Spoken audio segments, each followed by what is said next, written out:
Our verse today is 1 Peter chapter 1, verse 14.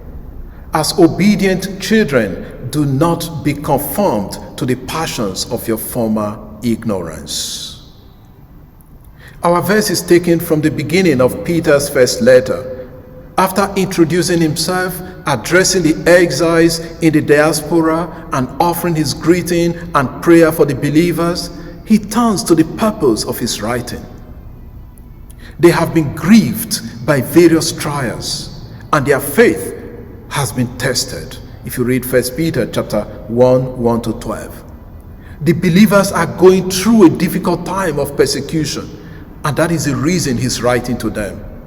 He then tells them, therefore preparing your minds for action and being sober-minded, set your hope fully on the grace that will be brought to you at the revelation of Jesus Christ.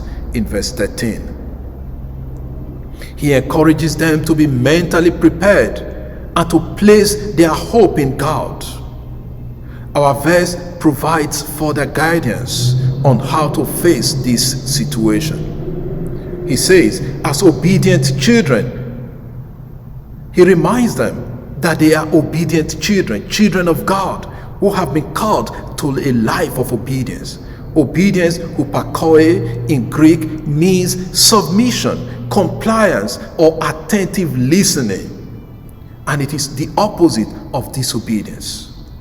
They are to be submissive to the ways of God, following what have been taught and what their faith demands of them. Their obedience is first and foremost to God, not to human beings or to authorities. If they obey human authorities, it is insofar as those authorities align with God's will. This helps us understand the second part of the verse. Do not be conformed to the passions of your former ignorance. What does Peter mean here? To conform oneself to something is to be shaped according to it. Peter exhorts the believers not to be shaped by such passions. Epithemia, desire, can be neutral, referring to a strong impulse or longing, either good or bad. In a positive sense, it can refer to natural and legitimate desire, but in a negative sense, it refers to unrestrained or disordered desire for what is forbidden. Here the author clearly uses the term in the negative sense, in terms of lust, craving, or sinful desire. He encourages them not to return to their former way of life, that is, the way they lived before knowing God, which he describes as ignorance. As Christians, we are often tempted to return to our former ways. We may find ourselves repeatedly falling into the same sin, even after confessing it many times.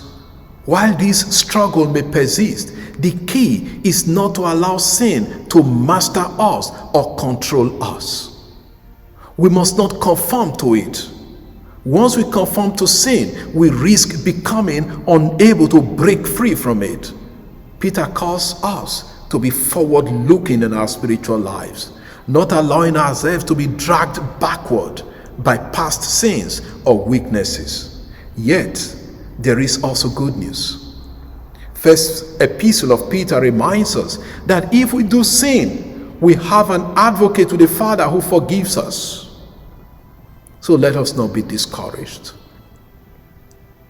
Lord, give us the grace to withstand temptation and not conform to the passions of our former ignorance.